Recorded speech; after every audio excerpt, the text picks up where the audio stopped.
trying to get the camera adjusted so you can see my entire face. So anyway, want to welcome everybody. We're doing what we've termed Ask the Surgeon Part 2 tonight. Dr. Pinson had done a presentation a few months ago, Ask the Surgeon Part 1. And basically what the theme will be tonight is, we're just going to kind of take the mask off, and we really want people to submit questions. You can, I guess anything and everything is on the table that's appropriate for this discussion. And, I'll do my best to answer the question, as best as I can. We also have Vivian, who most of y'all know. Vivian Rogers is here also, so there may be some things that she can elaborate on also. And then Holly is still here also, so we have her available if needed. And Ginger is also here in the building. So we've got a wide range of staff here tonight. So there may be some questions that I may not know the answer to, or they may have some a different perspective, and so we can kind of get some different perspective on those things. What else, Vivian? Oh yeah, I forgot to say that. Sorry, I'm Dr. Coughlin. I don't think I introduced myself when we started this, but I'm Dr. Coughlin, and I'm one of the bariatric surgeons along with Dr. Pinson.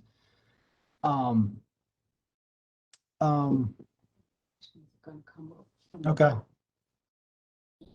How do I get to them? So coming up, all you have to do is Hmm.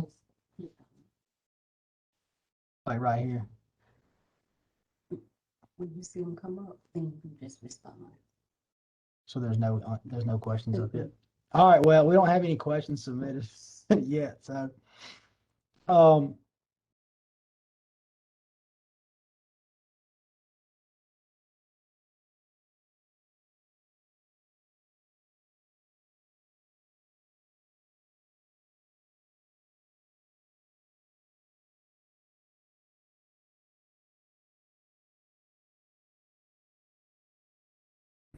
I do see some names out there that I recognize, so that's good. I'm sure we have people here that or hopefully we have people here that haven't had surgery yet. We like to have a good mix, a variety of patients. Some that have already had the procedure, that may have specific questions, or anything that has to do with the post-operative period. So that's good. And then we may have people out there that are either in the process of getting ready to have surgery, or are simply thinking about possibly having surgery. So, we like to have a wide range of people. And like I said, I mean, we're more than happy, or I'm more than happy to really talk about or discuss any topics ranging from, what is obesity? How do you define it? What is obesity medicine? What is obesity surgery or bariatric surgery? How do you get to us? How do you get qualified? What are the qualifications for that? And then what the surgery actually entailed. How do you get prepared for that? How do you get over the surgery? How do you get back to a normal life? And then what you can expect going down the road, either in the immediate post-operative period, or maybe 3 months, 6 months, or even a year or two out from surgery. So we got a lot of different stuff. I did not prepare anything specific to talk about, but we can kind of take this conversation wherever we need to take it. Come here, real quick. Okay, so yeah. So just read it. Okay. Repeat it so that way. Yeah. Okay. So we got our first question of the night. Yay, everybody! I won't say who the questions are from. We'll try to keep that private. But anyway, I'll just read the question back and then answer it the best that we can. And so we have a question that says, I work outside in the summer. Will I be able to stay hydrated with the smaller stomach? And the short answer is to your question is yes, you will be able to. It will require a little bit more work on your part, and it will require you to be a little bit more diligent about keeping up with your hydration and really just keeping on top of it. And this is something that I explain to my patients kind of in the immediate post-operative period, especially when we're learning how to adapt and we're learning to live with a new, smaller stomach. This is something that you have to just learn how to do, and it takes time. But really, the main thing that you have to adapt to or have to change about that is you have to really make it a priority to drink plenty of fluids all throughout the day and be consistent. Maybe even drinking fluids when we're not quote unquote thirsty, but we need to stay hydrated a little bit over time and not just work for 2 or 3 hours or a half a day or whatever it may be, and then you come in to eat lunch or eat dinner, or supper, or whatever it may be, and then all of a sudden you drink a 32-ounce Gatorade um, or more at one time to catch up on your hydration. Okay, that's really not going to be an option for you. So you're not going to be able to fall way behind and then just come in at the end and drink 30 or 40 ounces of fluid like you normally could before, because of the smaller stomach is just simply not going to hold that much fluid. So yes, it's fine to work outside and to have an outside job and exercise outside and run and do all those things that you want to do, even in the summer when it's hot. Now, I would caution people, some things we need to use some common sense. I wouldn't go outside and run, in the middle of the summer when, at noon or anything like that. But yeah, if you work outside and, you just be diligent about it and you just, do a good job of drinking fluids all throughout the day and staying hydrated and staying on top of it, being really proactive about that instead of trying to catch up at the end, you'll be fine. One thing about also about working outside in the summer, if you, I don't know if you've had surgery or thinking about having surgery, but we really don't want you doing that for the first 6 weeks after surgery. Okay, especially if you have a job that's very strenuous and you work outside and there's a high chance that you could get dehydrated or something like that. You would be a patient that we would want you to stay off from work for the entire 6 weeks so that we don't run a risk of getting dehydrated and then having to either, come into the office and get IV fluids, et cetera, whatever that may be. So, long answer to a short question, but yes.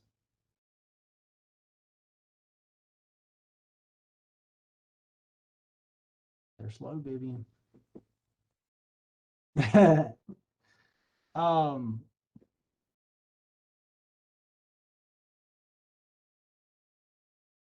Speaking of hydration, I guess we'll just talk about that for a minute until we get some more questions.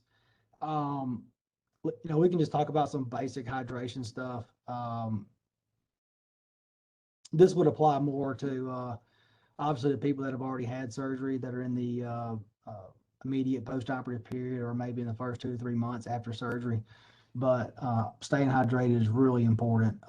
It does a couple of things. Obviously, our bodies are 65 to 70% water, so we need a lot of water throughout the day. All right, and it also helps keeps us full, helps our organs just work properly, and it's just overall good for our health. We want to make sure we're drinking the right things. We want to be drinking water. We want to be drinking non-sugary style drinks. So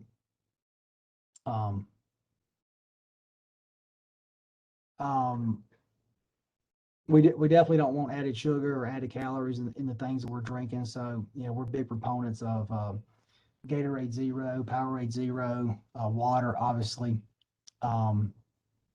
Tea is okay. Unsweet tea, obviously, is fine. Coffee is fine too. You just got to watch those additives.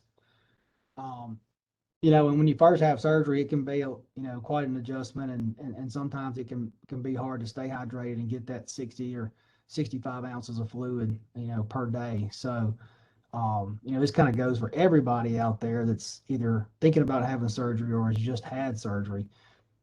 You really got to be cognizant of your fluids and stay on top of that. All right. So last thing we want is for you to have to come back into the office and get IV fluids or hospital and get IV fluids. It will be an adjustment. There's no doubt about that. You just got to know that from the beginning and be prepared for that.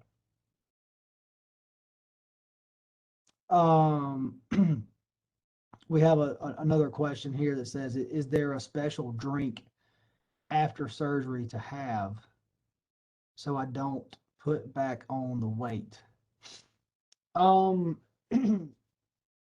And I would just ask this person specifically if you could elaborate a little bit on that question. I may could provide you with a better, maybe a more direct answer. I'm not 100% sure exactly what you may be talking about or asking about, but there's really no magic drink or special potion or anything like that I can tell you or give you that's going to 100% guarantee that you don't put some weight back on. I mean, some of the things I just mentioned, we need to stay away from drinks that are obviously high in calories, anything that has added sugar in it, soft drinks, sweet tea. I mean, people know what these things are. I mean, everybody knows, but your average soft drink, whether that be Coca-Cola, Mountain Dew, Pepsi, it doesn't matter, whatever it is. I mean, a 12-ounce drink right there has anywhere from 150 to 200 calories in it.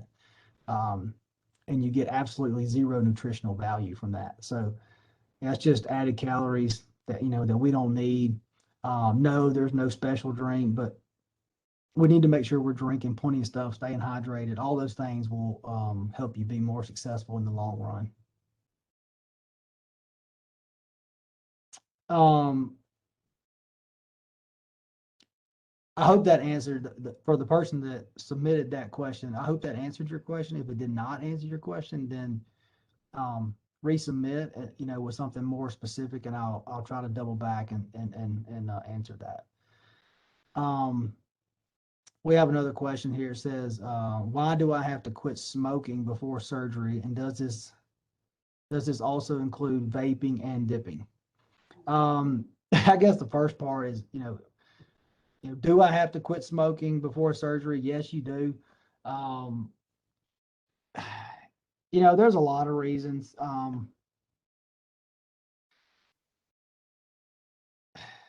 Number one, I mean, I don't want to get up here and get on a soapbox about smoking because, people know smoking is not good for you.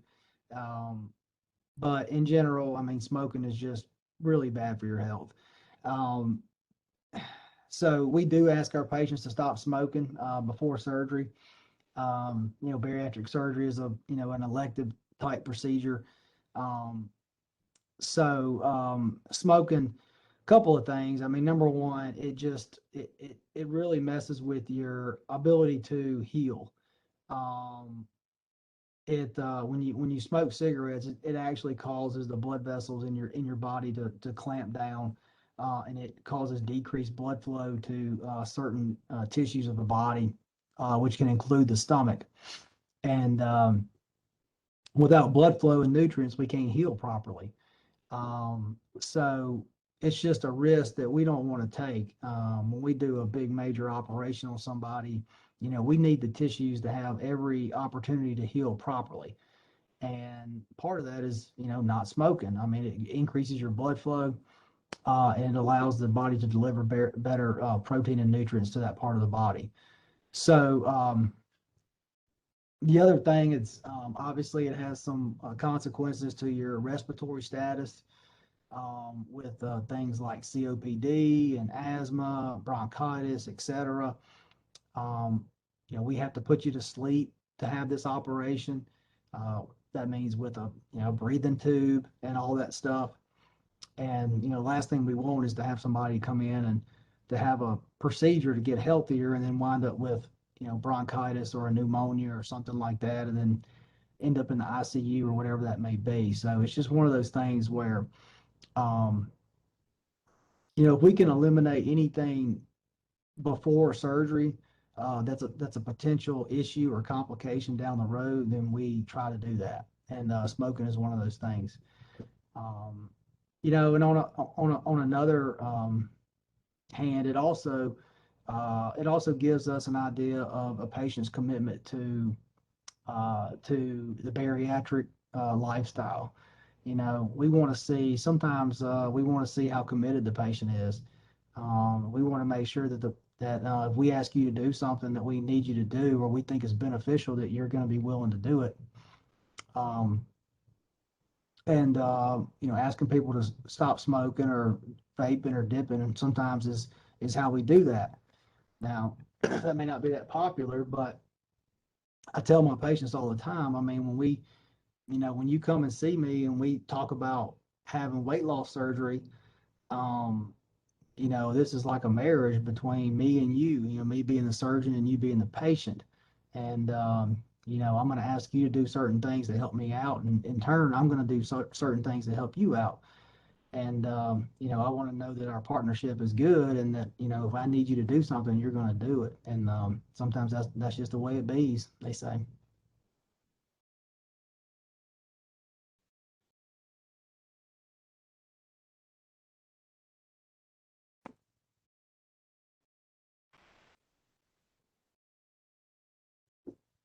We need more questions out there.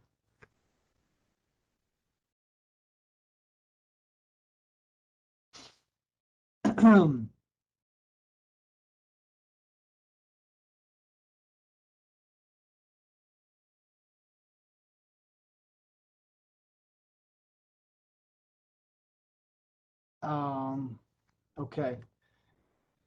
Why can't I have steroids after surgery? Um,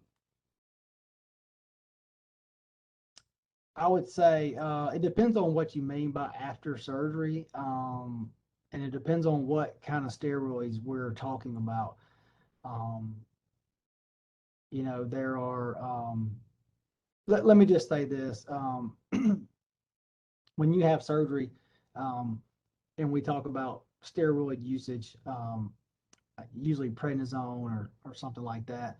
Um, Usually what we're talking about is really just in the perioperative period. And what I kind of consider that perioperative period is,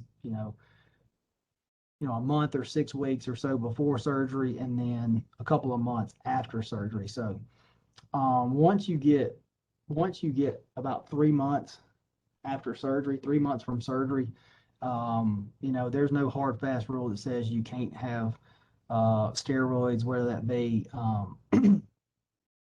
steroid injections. I know we have a lot of patients that have bad arthritis and have bad joints and knees and hips, backs, etc.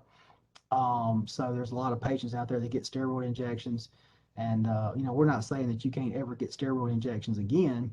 That would be unreasonable on our part. But what we try to get everybody to do is at least maybe hold off for the first 2 to 3 months after surgery, if it's possible, if there's any way we possibly can do that.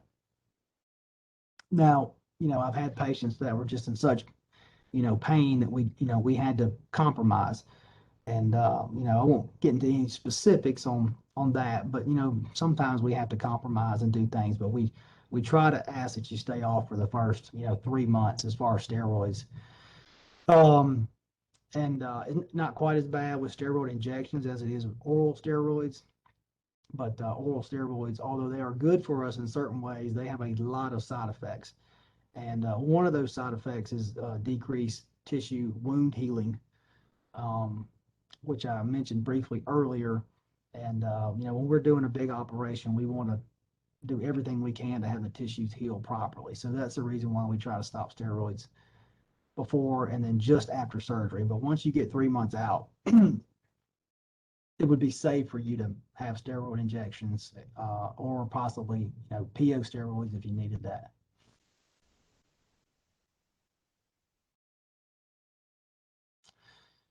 Um, let's see. Got a couple here. I'll try to catch up. Can you talk about the liquid diet patients go on before surgery? Yeah, we we usually put our patients on kind of a high protein, low carb diet before surgery. And there's a couple reasons we do that. Really the main reason we do that is to try to get the liver to shrink down before we do surgery. You know, just from a technical standpoint, it allows the liver to shrink down some, which makes the surgery technically easier to perform. And then we put you on a liquid diet, which would be clear liquids, um, 4 days before your surgery. So usually, if you're having surgery on Tuesday, you would start that on Friday, the Friday before, and then obviously you would be NPO or nothing to eat or drink, the night before your surgery. Um, I hope that answered your question on that. Just to kind of dovetail into that, we continue the liquid diet when you go home, um, which would consist of clear liquids, and then we add in protein shakes to make sure that we're getting enough grams of protein per day.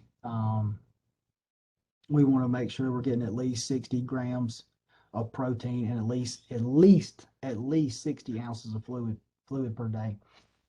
Um, Once again, clear liquids, protein shakes. A couple reasons for that. The main reason we do that is to allow your stomach to rest and to heal from surgery.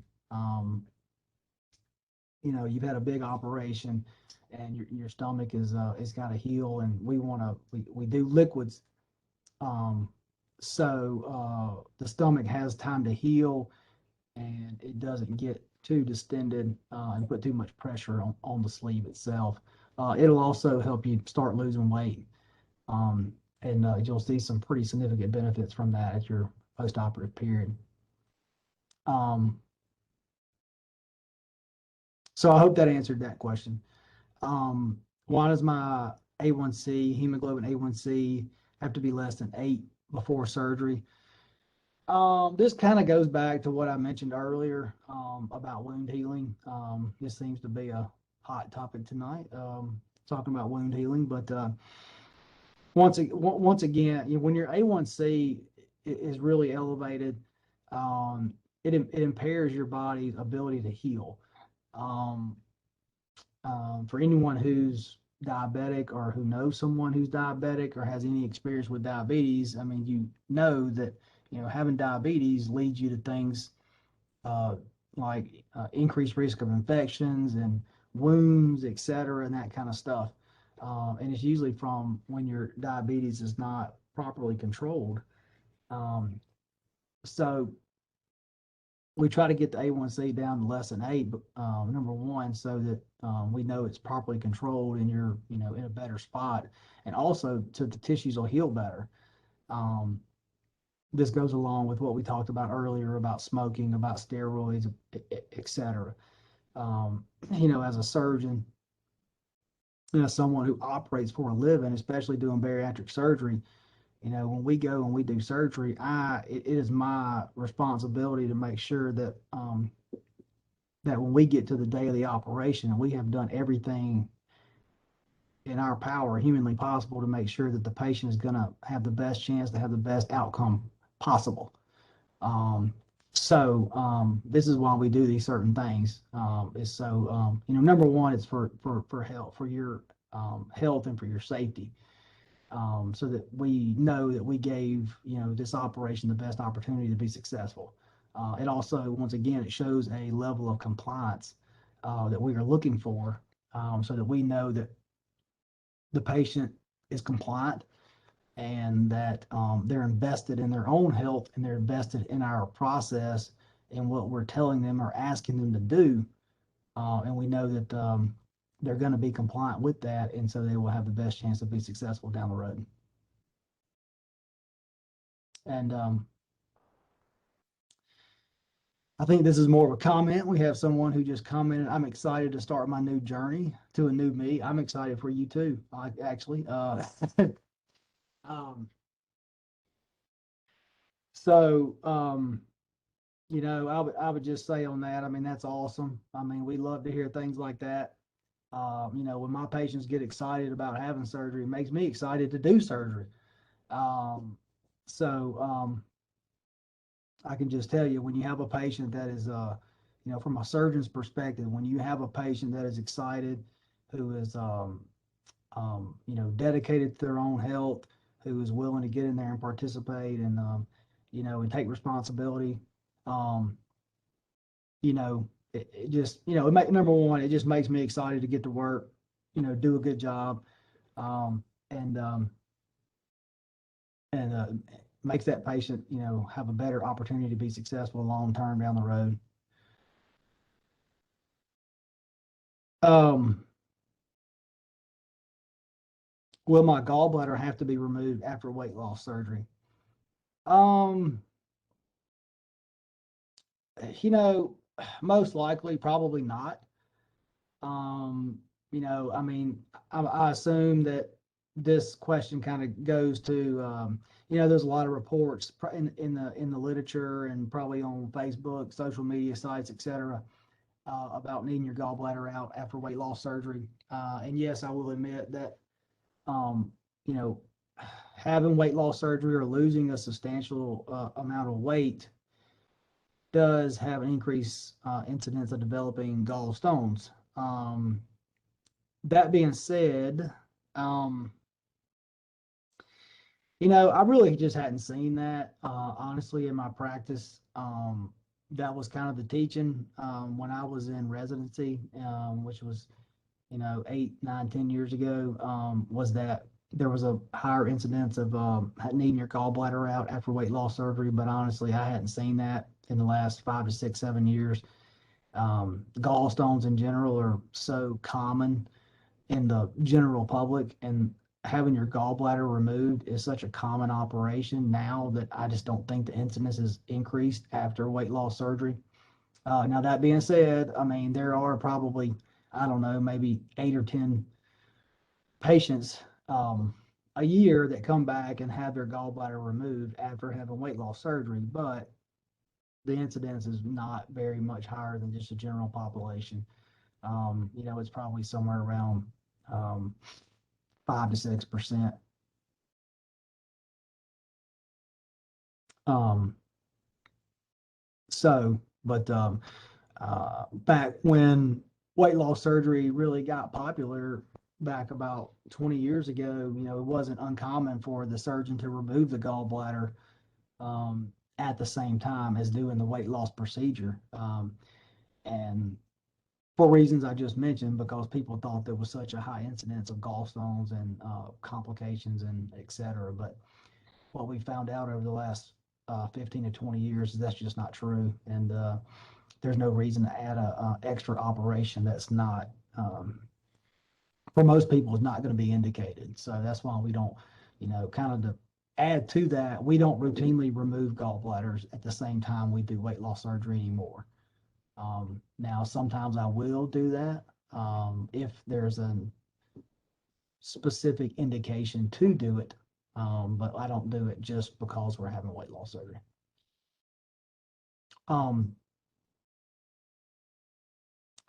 This next question is an excellent question. Not that all the questions haven't been awesome, but this is a question that we get all the time. I would say probably at least once a week in clinic is can my stomach stretch back out? And I could probably answer this for about 15 minutes, but the short answer is no, not really. To my knowledge, there has never been a long-term study that has looked at the actual volume size of a stomach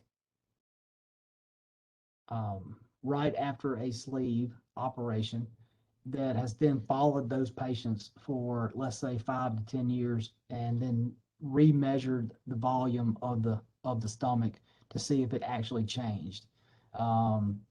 I've been talking about this. I'm sure I'm not the only one, but I mean, I've been talking about this for 5 years. If we could get a study designed like that, it would be just a landmark study. But to my knowledge, one has never been done.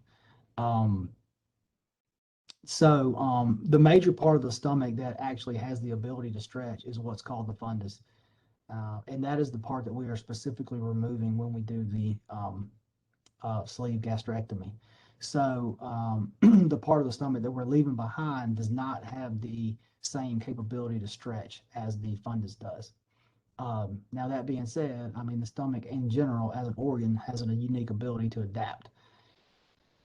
But we just haven't seen that it'll, does it stretch a little bit? Yeah, probably. I'll admit that. I mean, it probably does stretch a little bit. So, don't go out on social media tomorrow and start telling everybody that Dr. Coughlin said the sleeve stretches out, after you have surgery and you shouldn't have surgery. That's not what I'm saying. I'm saying it probably maybe stretches out very slightly as you move along, but it loses the ability to stretch out significantly. I have personally done multiple operations on people that have had sleeves before, either by myself or by other surgeons. So like, i.e., like going back and taking someone's gallbladder out, or whatever that may be, and have had a sleeve, 5, 10 years before. And if I can, usually just for my own, curiosity, especially if I've done the operation, but sometimes if somebody else has done it too. But I kind of, if I can, and it doesn't add any real time or to the operation, I will kind of look at the sleeve and see what it looks like, just to see what it looks like 5, 10 years down the road. I have yet to see one that was significantly stretched out. I just hadn't seen it personally. Now, that being said, I mean, that's a situation that's only come up maybe 15, 20, 25 times in the past 5, 6 years, but I've yet to see one that was significantly stretched out. I just don't think it happens. And if you look in the literature, you don't really find reports of that. So, so that's actually a topic that's very interesting to me personally. So anyway, but we don't believe that it stretches out significantly.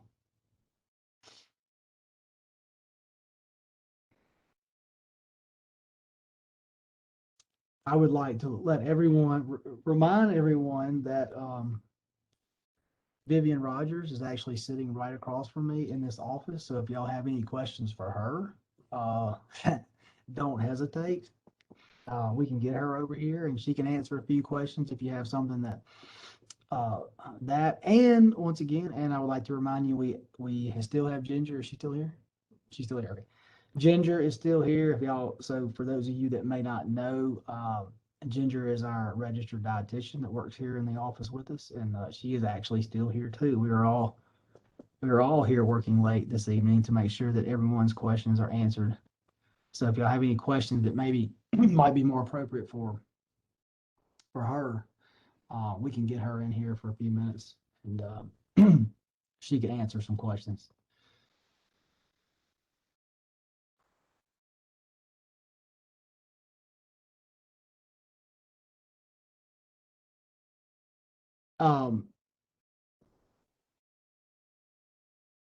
So we have another question. I'm gonna go back to the last one. It says, "Can the stomach stretch out?" Still talking about that. Just because I said that it probably can't stretch out, that doesn't mean that we want you to test it and see if you can stretch one out.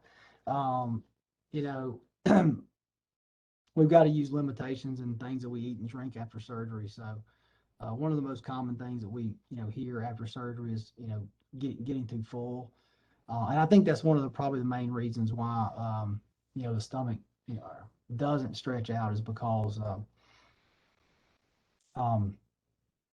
it loses that ability. Like I said, it loses the fundus, which is the part of the stomach which is stretchy.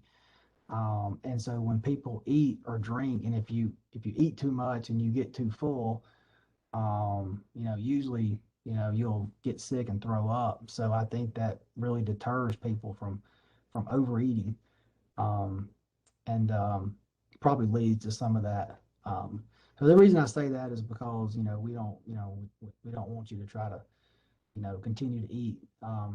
Your stomach is going to be much smaller than it was before surgery. Excuse me. So you'll be eating much less at a time. So there's something that you have to get used to.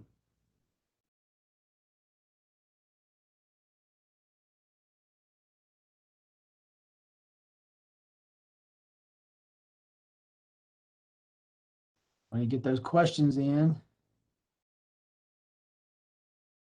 Vivian, is there anything you want to talk about or anything you think I should mention specifically? Um, In the field. yeah, it's good to mention. We get a lot of questions about that. And this kind of goes back to the liquid diet after surgery. If you're someone who is getting prepared to have surgery or is thinking about having surgery, um, one of the things that may surprise you is that we ask our patients to crush their medicines for 3 months after surgery. Um, and sometimes that can be difficult. It can be a challenge, especially, some of our patients that are on a lot of medications, the main reason we do that is because, once again, we don't want anything putting pressure inside the stomach, okay, which could lead to a problem. We don't want any unnecessary large pills that could get hung up in the stomach or the esophagus, um, things like that. So, like I said, it can be challenging at times with certain patients that, may be on, 10, 15 medications. Um, but we do our best to try to work with that. Sometimes, we may have to change some of your medications, maybe not the actual medication itself, but just maybe the dosage and how often you take it. Um, and we do that for 3 months. So, we try to get out there to 3 months, 10 weeks, best we can. And then after that, you can go back to swallowing, regular medications.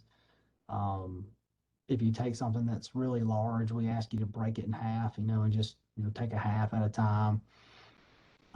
So um, a lot of times, though, there'll be, once you get out to 3 months after surgery, there may be, 4, 5, 6 medications that you were taking before surgery that you won't even need anymore. And that's really the point of doing these operations. Is to get you healthier, more active, more mobile, and to get off some of these medications. It just really, just baffles me, blows my mind that people come in and they got just garbage bags, grocery sacks full of medications that they're taking. It's like, anyway, I won't get on that right this second, but our answer to everything nowadays is just medication, add a medication, add this, add that. When we really should be focusing on other places. But anyway, so our goal is to get you off these medications, but we do ask that you crush them for the first 3 months. So,